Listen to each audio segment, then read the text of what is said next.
नमस्कार, मैं हुमायूं सिंह और आप देख रहे हैं नेक्स्ट 9 न्यूज। उत्तर प्रदेश में 10 सीटें हैं जिस पर उपचुनाव होने वाले हैं। ऐसे में योगी आदित्यनाथ अपना पूरा दमखम दिखाने का प्रयास कर रहे हैं।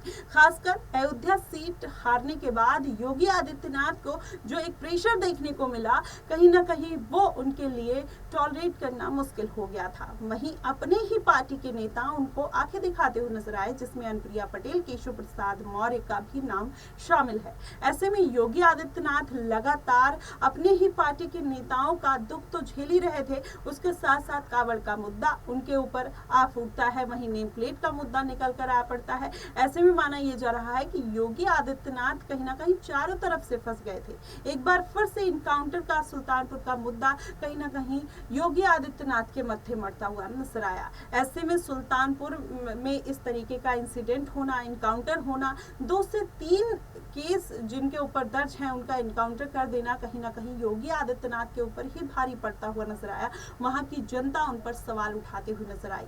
वहीं देखा जाए तो सुल्तानपुर से जो सटे हुए क्षेत्र है, जिसमें मिल्कीपुर, कटहरी, फैजाबाद, अयोध्या, ये सारी सीटें आती हैं, और वहीं सुल्तानपुर में इतनी बड़ी घटना हो जाना कहीं ना कहीं वहां के क्षेत्र के लोगों में ये बात अब घुसती हुई नजर आ रही है, और इसका पूरा फायदा अखिलेश यादव उठाते हुए नजर आ रहे हैं। राजनीतिक तौर पर अगर देखा जाए तो योगी आदित्यनाथ कहीं ना कहीं वहां की जनता के लिए एक विलन के तौर पर देखे जा रहे हैं। इससे ये माना जा रहा था कि अब योगी आदित्यनाथ का कहीं ना कहीं इस्तीफा तय माना जा रहा है, क्योंकि जब केशव प्रसाद मौर्य, अनुप्रिया पटेल या फिर कावड़ का मुद्दा, नेम प्लेट का मुद्दा निकल कर आया, जयंत चौधरी चढ़ते हुए नजर आए, वहीं पर पूरा समीकरण जो था वो योगी आदित्यनाथ के खिलाफ जाता हुआ नजर आया।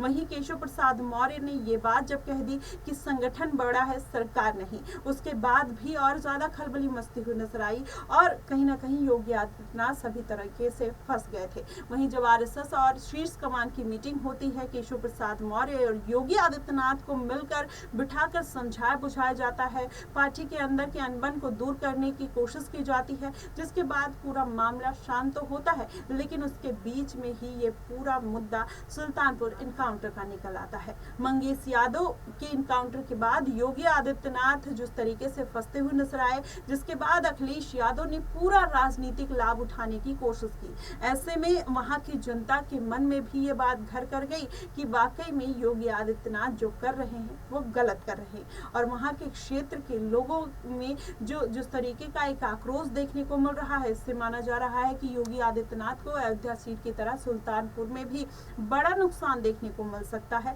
और जो उसका क्षेत्र है मिल्कीपुर और कटहरी जो क्षेत्र है, वहां पर भी योगी आदित्यनाथ को बड़ा नुकसान देखने को मिलेगा।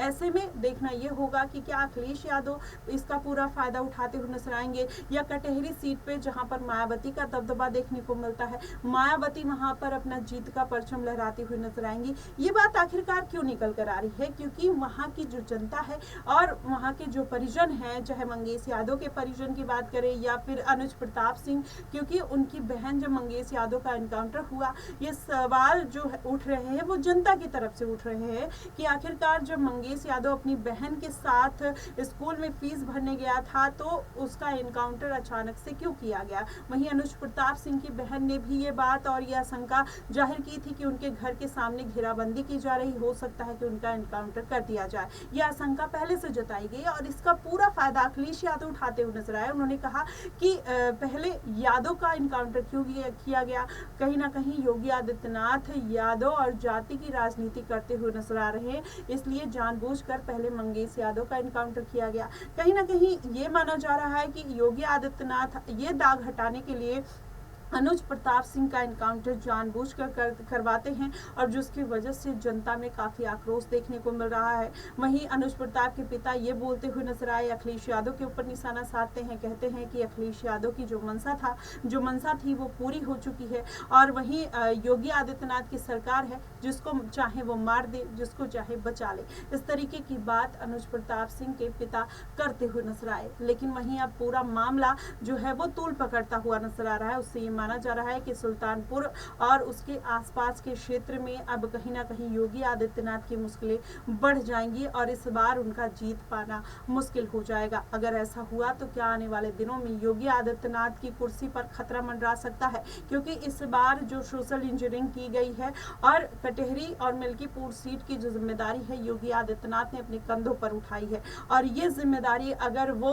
नहीं निभा पाते हैं तो कहीं ना कहीं इसका प्रभाव केशव प्रसाद मौर्य के ऊपर पड़ता हुआ नजर आएगा और वो फिर से एक बार हो सकता है सीएम पद के दावेदार के तौर पर तार ठोकते हुए नजर आए या फिर शीर्ष कमान ही योगी आदित्यनाथ को साइडलाइन करता हुआ नजर आ सकता है। देखना दिलचस्प होगा कि आखिरकार इस बार मिल्कीपुर कटेहरी सीट पर सुल्तानपुर केस का कितना असर देखने को मिलता है। क्या योगी आदित्यनाथ उसकी वजह से फंसते हुए नजर आएंगे या फिर अखिलेश यादव लोकसभा चुनाव की तरह क्लीन स्वीप करते हुए नजर आ सकते हैं। आपको क्या कुछ लगता है, आप हमें कमेंट बॉक्स में जरूर बताइएगा। फिलहाल के लिए बस इतना ही। देश और दुनिया की तमाम खबरों के लिए हमारे साथ बने रहिएगा। Next time